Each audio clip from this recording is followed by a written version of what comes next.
I'm a 26 female, and I'm getting married to my boyfriend of 5 years in a week. But something happened last night that is making me wonder if I should reconsider marrying into this family. My fiance, 28 male, is the youngest amongst the siblings in their family. He has two older sisters, Jay, 36 female, and Mia, 31 female. Jay has been really accepting of me since the day she learned of our relationship. But the same cannot be said for Mia. Mia never liked me, and she did not hide it. So when my fiance told me that Mia had planned a bachelor's party for me, I was very surprised. He said that Mia is finally accepting me as who I am, and this is her peace treaty with me, but I could not believe him. Mia had always gone out of her way to make sure I knew that I was not welcome or appreciated by her. Mia is married with 3 kids, and she never stopped making snarky remarks about me working or doing my masters. In her eyes, if I have so many things on my plate, I will not be able to take care of her brother, which was not shared by my fiance or anybody else in the family. So it was very shocking when she invited me out for my bachelorette party. She told me that we were going to have the party at the bar near the lake cabin where my fiance's family often visits for vacation. That was a decent idea. I knew where we were going, and when I arrived there, it was decorated. The decoration was on point, and Mia told me that this was her day off from being a mother, and she wanted to enjoy the time with me. Also, that she needed a drink. I was touched by her opening up to me and being honest about her arranging this party. I was more than open to welcoming her. Her plan for my party was to have a party at the cabin and then maybe go bar hopping and visit a strip club after that. While that idea sounded great more or less, what bothered me was the part where I had to drink. I do not drink at all. I was born with a weak liver, and growing up, I was diagnosed with fatty liver. So I avoid drinks at all costs. While social drinking is something I partake in occasionally, somewhere I felt like I should not indulge in it around Mia, because something was definitely off. My fiance had always called me paranoid, so it could have been my paranoia, but every part of me was screaming at me to be on my guard. So I followed my gut instinct completely. Whenever Mia offered me a drink, I refused it, and instead went up to get it myself. When we were at the cabin, I refused to drink anything other than Coke, and I opened my cans myself. When we went to the bar or the strip club, I refused to let anybody else get the drinks for me. Either I went and got it myself, or refused to drink as a whole. Mia was getting angrier with every instance I was refusing a drink she was getting for me. Surprisingly, whenever she would bring a drink for me, she would not drink it either. Her excuse being she's a malt whiskey girl, when I do not seem like a whiskey girl, and she does not drink vodka. My best friend Reina went with us, and she loves vodka. She holds her liquor well, and can down shots after shots of vodka with ease. So at the bar, when Mia gave this excuse, Reina rolled her eyes and took the drink herself. Her logic was, if we paid for it already, might as well drink it. But that was when I noticed something. Reina usually downed 13 to 15 shots of vodka before she starts stumbling, but last night she could barely walk after 1 shot of vodka. It was very strange. Reina did not pregame too hard or something, so it did not make much sense at all. She was nauseous and she was sweating profusely. She looked like she was about to throw up, and something was not right. I decided to trust my gut and told everyone that I needed to take her to the hospital. Mia told me that there was no need, because she would feel better after she naps a little, but I refused. I told everyone to go home, and I took Reina to the hospital with me. By the time we reached the ER, she was barely able to stand. Her hands were clammy and cold. It was worrying me so much. The doctor saw her condition and rushed her to the back while I was waiting outside. I waited for her for 2 hours. I was worried sick. I called my fiance and informed him that I was not going home tonight, as Reina is in the hospital. He knew how close I was with her and told me to call him when I needed a ride home. Finally, when the doctors came out, they told me that she was roofied. The number of drugs in her system was quite high, and it was good that I brought her when I did. They pumped her stomach and got most of it out, and she would be allowed to go home after they get some fluids in her body, and she's feeling more stable. They told me to go home and come back tomorrow to pick her up. I called my fiance, and on our drive home, I kept thinking about how the roofie ended up in her system. Reina does not let her drink sit, so the chances of people spiking her drinks were slim, unless the drink was brought to her spiked. But who would do such a thing? I was up in bed all night, thinking about this when the realization clicked. Reina drank a drink that was meant for me, and that was a drink that was set aside for a while. Mia would not drug me, but her reactions to my refusing to drinking made a lot more sense. I have been worried sick because I do not know if I want to marry into this family anymore. My fiance and Mia were very close growing up. My mother-in-law says that Mia was so possessive about my fiance that when my fiance was a baby, he used to call Mia mama.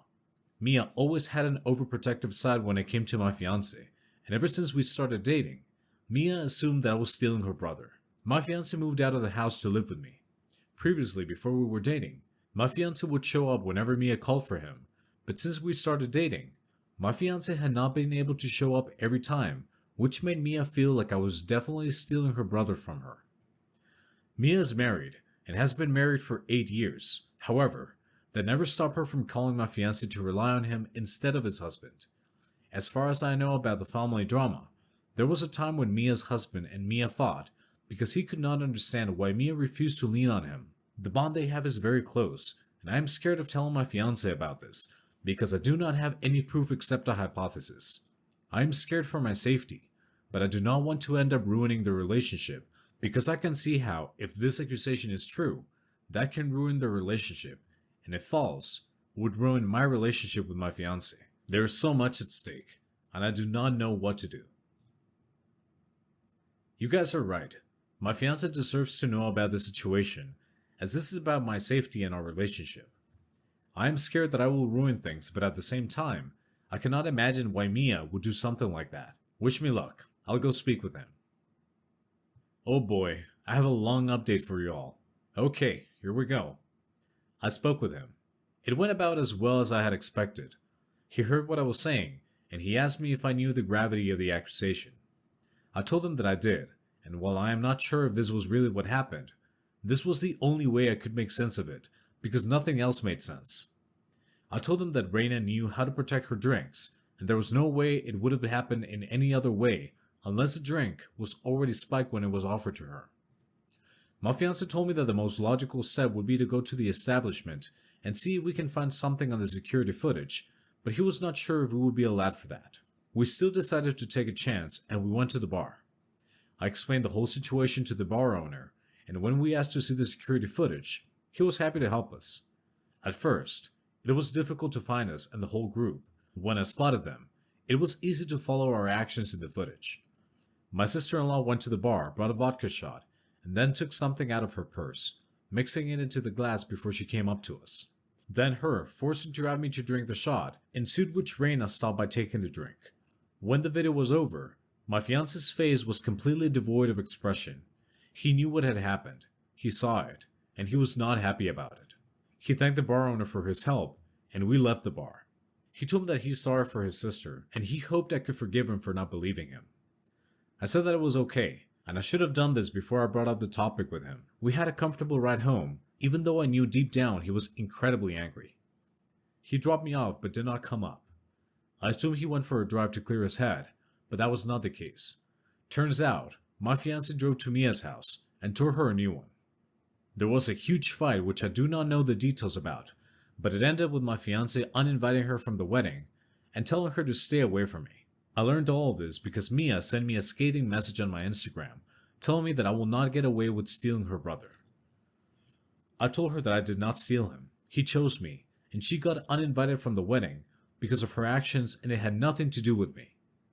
Mia refused to accept that she had any fault because she knows that I am a bad match for her brother, and all she wanted to do was roofie me and show that I have a drinking problem, so her brother refused to marry me. She sounded like she was insane, and at that moment, I did not doubt it for a second. I showed it to my fiancé, and he blocked Mia and explained the situation to his parents so that they do not misunderstand him. My in-laws said they understood and supported my fiancé over Mia, which I'm very happy about. Jay learned about this and told me that she is glad I did not break up the marriage because she needs sane family members around her. LOL. Anyway, tomorrow is my wedding, and I cannot wait to start my life without Mia in my life. Mia is crazy FR. Who in their right mind would do something like that? OP, you should tell your fiancé about this, and if he does not support you, then you should not go through with this wedding. I'm so glad that the husband was logical and decided to check the security camera footage before going off of the words. He did good, and when he saw that OP was saying the right thing, He apologized for not believing her and did what he could do to stand up for her. He's a keeper. I, 35 male, am married to a woman named Jess, 26 female. We dated for 2 years before marriage and have been married for 1 year now. Most of my family has passed away, but I have, or rather had, one aunt from my mother's side. My Aunt Jill took an active role in raising me, making sure I was fed and clothed when my mother was unable or unwilling, which was often. We kept in touch, but living across country from her, she and Jess never met. Yesterday morning, I got the news that my Aunt Jill had suddenly passed away. I was in shock, because she was still young and her life was taken prematurely in an accident. I immediately told Jess. Jess was sympathetic at first, but I told her that I needed a while to be in my room.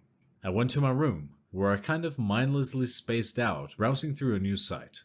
At some point, Jess knocked on my door and told me that I needed to talk about it, to which I responded I appreciated the sentiment, but I really just needed to be alone. Jess reacted harshly to this, saying I was an emotional black hole. Then she slammed my door shut and literally stomped away. For the next 2 hours, every 10 or 15 minutes or so, Jess would open my door abruptly and half shout asking if I was ready to be an adult. I grew increasingly impatient until I just stood up and went out for a walk. When I got back home about an hour later, the chain was locked on our front door, which we never use, and I repeatedly knocked/pushed the doorbell until Jess said that she would only let me in if I agreed to talk about what happened. I said no, so Jess walked away. Eventually she unlocked it because I kept pounding on the door and she didn't want me embarrassing her in front of our neighbors. Jess is furious at me now, saying that I'm not really grieving because I'm online. She said that I need to let her in on my feelings, but I responded that it's hard to let her in on my feelings when she just refused to let me into her house. That set her off even more. Am I being a mega a-hole here? Now the a-hole. Different people grieve in different ways. If your behaviors were going on for more than a week, she would be justified in being concerned about your withdrawing from the world rather than tackling the grief. But on the same day you got the news, not cool. And then locking you out of your own home, that's over the top. This is a very troubling reaction from her. Not the a-hole, but I have to ask, why are you with her? She has more red flags than a 3-ring circus during the summer in Georgia. For starters, there's a special place in the underworld for people who decide to literally lock their significant other, who literally just lost a major parental figure who raised them, out of the house because they're, hold on, check notes. Grieving wasn't acting like an adult, and then check notes again. Only decided to let them in after they were embarrassing her in front of the neighbors. Wow. Just wow, OP. Run. Do not walk. Run away from this woman. This is not how a partner should behave when there's a death of a major family member. This is just, please, see this as the marinara flag your wife is waving, and it only gets worse from here. My husband, 32 male, and I, 30 female, have been married for 6 years. We have 2 daughters, 3 and 9 months old. My mother-in-law has always held a grudge against me for stealing my husband from her, since he is the youngest and was always a mama's boy. When my kids were born, she held the same grudge and refuses to touch my kids. But when my husband's older sister proposes the idea for both my family and hers to go on a family vacation to Hawaii, my mother-in-law gets very upset and says that we're leaving her out. She has always been super supportive of my sister-in-law's husband and kids, but my sister-in-law is very supportive of me and my children, and she knew that I wouldn't want her mother there. When my husband heard how distraught his mom was over not getting an invite, he decided to take matters into his own hands and invite his mom without asking anyone. I don't understand why he would want her to come, if she's just going to continue to disrespect her family. When he finally tells us what he did, I freak out and say that if he wants his mom there and he wants to invite his mom, that's totally fine. He just needs to understand that I will not attend nor bring my kids because I don't want our fun family vacation to turn toxic. I give him the ultimatum. His mother or his wife and children. He chose his mother and said that she raised him and she deserves to be invited. So am I the a-hole for telling my husband that me and my children wouldn't be attending since his mother was going? I ended up going on the trip because my sister-in-law bought the tickets for me and my girls, and I felt it was disrespectful to my sister-in-law and her children if I decided not to go. We are in the airport right now, waiting to board our flight. My 3-year-old is going to sit next to me on the flight, and my 9-month-old will be with me. My husband and his mom are sitting together, and my sister-in-law and her husband and son are all sitting together. I plan on talking to my husband about receiving some couples therapy and bringing his mom to some of our sessions. If he decides that he isn't interested in going, I will be looking more into getting a divorce, because if things don't start to change, I'm not sure how much longer I can put up with it. Thank you so much for all of your support with my situation, and I hope to update you guys in the future. Now the a-hole, sounds like your husband needs to become an ex. If he chooses his mommy over his wife, and especially his children. Okay, pretty self-explanatory. I, 23, have been the stepmom to my boyfriend's 30, 2 kids for the last few years. Him and BM trade off the kids every week. So last year, we had the kids. They're 4 and 6 for my birthday. No problem. We had a blast. Kept it low-key. And I was fine with that. Well, this year rolled around, and I knew it would be their weekend to be with their mom on my birthday. Great. I can plan something with no kids and throw a real party and really relax with drinks and friends and all that good stuff. I'm in my early 20s, and I doubt most people my age would feel otherwise. So I decided to rent a really nice place with a pool and just invite all my friends and boyfriend's family, parents and siblings, no kids, seeing as my boyfriend's kids aren't really coming either. Well, now he tells me that he's going to have the kids' mom drop off the kids at the rental house on my actual birthday, day 1 of the weekend, and we'll have them for the day/night. I'm really blunt, and I told him that I was just thinking we could keep it with no kids, because that was the original plan. Am I the a-hole? When we have his kids, I'm 100% their mom figure, and therefore they need me for everything. I am never alone. My name is always being called, and I just want a weekend, my weekend, where I can get loose and enjoy myself, and not have to worry about babysitting. I understand that some of my boyfriend's family might come, but I don't see how that's excluding the kids if they were already supposed to be at their designated parents' home for that weekend anyway. Well, now understandably my boyfriend is very upset, and I don't know if it's just the age difference and maybe he's just far more mature than I, but in my mind, I sure as hell will be planning occasional kid-free parties/vacations when I have children of my own. Bottom line is, I just want to cancel the whole thing if it means I have to babysit the entire time, and I'll be able to relax for the party/weekend that I'm literally paying for myself. I feel like I deserve it. Plus the kids are always fighting/crying, and I just do not feel like dealing with that for one time. Am I the a-hole? He's genuinely upset with me now, calling me selfish and that I don't know what it's like to have kids, and that I'm deliberately excluding them/leaving them out of a fun memory. I'm not sure how that's the case if they weren't originally supposed to be there in the first place, seeing as it's their mom's week. Any thoughts? Tell your boyfriend he can stay at home with the kids if he wants them this weekend. You had plans and have paid for them.